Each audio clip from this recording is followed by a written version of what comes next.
Mi gente, estamos en la calle, en pie de lucha. Hay que defender nuestros derechos. Es lo único que nos queda.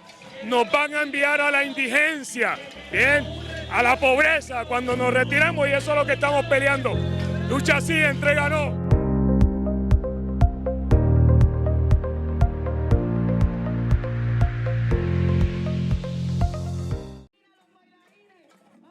Thousands of teachers abandoned classrooms and took to the streets of Old San Juan, Puerto Rico, to protest the new terms for salary and retirement plans imposed by the government. The protest was in response to Puerto Rico's debt restructuring plan, which dramatically cut their pensions. As a result, they are quitting by the dozens. Adarsh Bhatt reports from a protest in Old San Juan attended by more than 1,000 teachers. My name is Jeanette Cruz Lopez. I teach in Las Piedras, Puerto Rico, in the Ramon Power y Giral High School. I am an English teacher. All right. Why are teachers quitting with the protest happening right here? Okay, a lot of teachers that are quitting is because it's not feasible to stay any longer after our pension fund has been frozen. And from this point on, all we will get is a benefits plan that we, as employees, will put money into. So we have a pension plan where we get 75% of our salary. With the new law that is being implemented today, we are only to get 1.8 of that 75%. In 2016, Congress passed the Puerto Rico Oversight, Management and Economic Stability Act, a law known as PROMESA, that created a new government agency. This agency, the Financial Oversight and Management Board for Puerto Rico, also known as the Junta, was responsible for laying out Puerto Rico's debt repayment strategy. The Junta primarily made financial cuts or austerity measures to address the debt. The financial cuts included Puerto Rico's Medicaid spending, teachers' pension plans, and funds for public universities.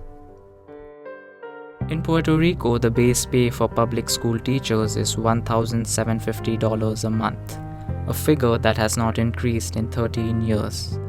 The reason is Puerto Rico declared bankruptcy in 2017 with a debt of over $70 billion. On January 18, 2022, U.S. District Judge Laura Taylor Swain approved a large-scale debt restructuring plan that would cut $33 billion from Puerto Rico's debt and work to pay back its creditors. To learn more about teachers' perspective on the issue, I interviewed Nancy Millian, a high school English teacher at Padre Rufo Bilingual School.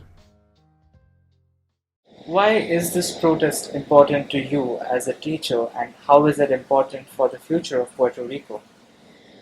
Well, I'm afraid that our profession here has already lost a lot of professionals that have migrated to places where they are paid better or have better, work conditions.